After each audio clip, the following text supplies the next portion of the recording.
Fired over false accusations of sexual assault. Company says I can't sue. I held a management position at a company. I asked a non-management employee of the opposite sex to step into another room to discuss her performance away from other employees. She was going through a divorce and had made a few mistakes, and while I didn't want to embarrass her, I did want to make sure the mistakes were addressed. She acknowledged it and thanked me. An hour later, I was escorted from my office by security and was informed by my boss that a sexual harassment complaint had been made and proper protocol was to suspend me. I asked what it was and was told, "We need to investigate. I can't disclose that."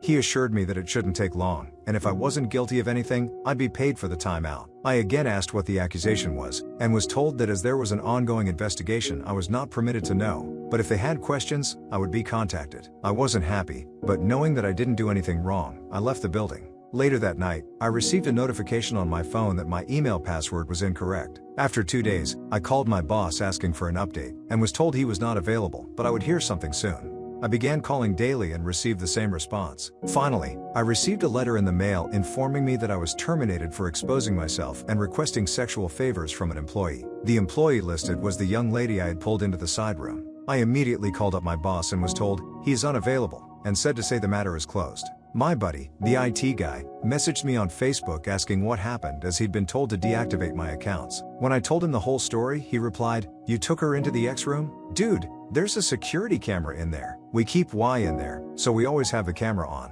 Sure enough, he pulls the footage and there I am, holding a pile of papers, pointing to them, and keeping my pants on the whole time.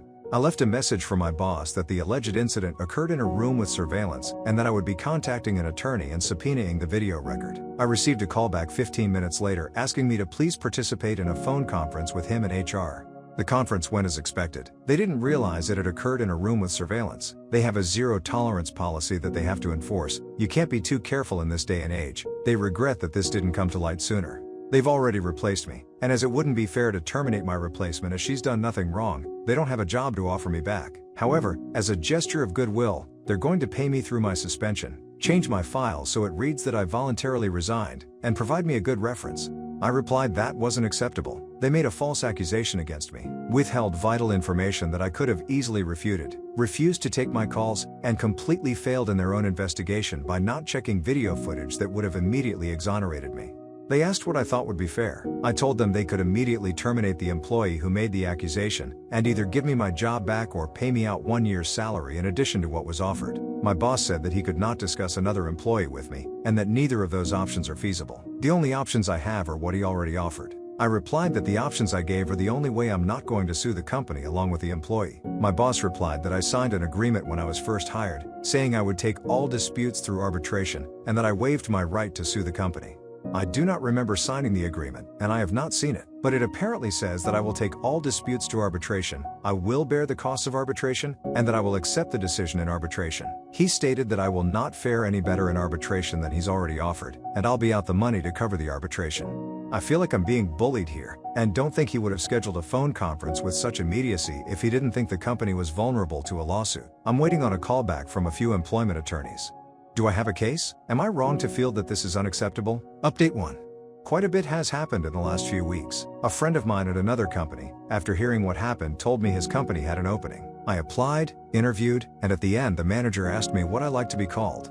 2 days later I got a call saying they'd gone with another candidate. My friend admitted to me that he'd gotten some flack for recommending me. Apparently HR had worked with one of the employees at my former company, and called the employee to ask what the deal was with me.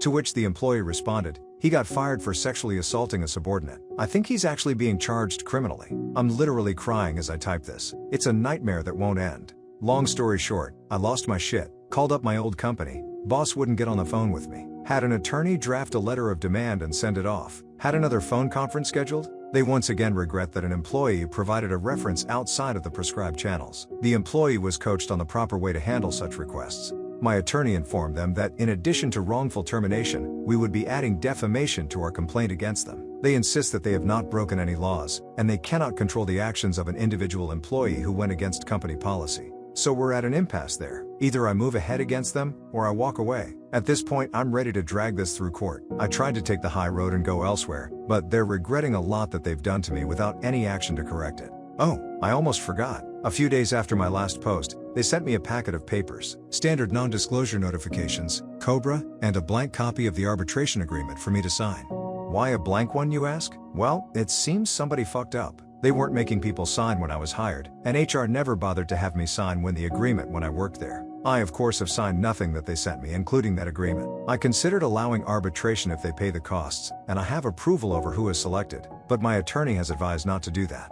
I wish I had better news to report. Things aren't as hopeless as they'd first seemed, but not as easily fixable either. As for the employee who made the accusation, I know you're eager to hear, but at this point I can't comment on what's happening there. Thanks for all of the advice and support so far. I promise to update when everything resolves, if not sooner, as much as I can. Update 2. Everything is resolved, and I've been wanting to give you guys an update but had to wait until my lawyer gave me the okay to talk about things. So let's start from the beginning. I pulled one of my direct reports, Deborah, into another room to discuss a few mistakes she made, but did not discipline her further. After this, she went to Joyce, one of the managers above me but not in my direct line of report, equal to my boss in terms of reporting structure. When Joyce heard that I had taken Deborah into another room without any witnesses, she said to her that it was unprofessional. Apparently her exact words were, "You know, you could accuse him of being inappropriate with you, and I would have no choice but to believe you." This was repeated several times, with a strong emphasis on no choice. Joyce then asked Deborah if I had been inappropriate with her, saying, "It will only happen again if you don't speak up now. If you do now, we can take action." Taking the not at all subtle hint from Joyce, Deborah accused me of exposing myself to her, and I was placed on leave pending an investigation. Joyce immediately sent out an email that nobody besides the secretary was to speak with me without an attorney present, and told the IT guy, Paul, to deactivate my access. James, my boss, had a resume from Terry, an employee in Joyce's department, applying for my job before close of business that day, and she was hired.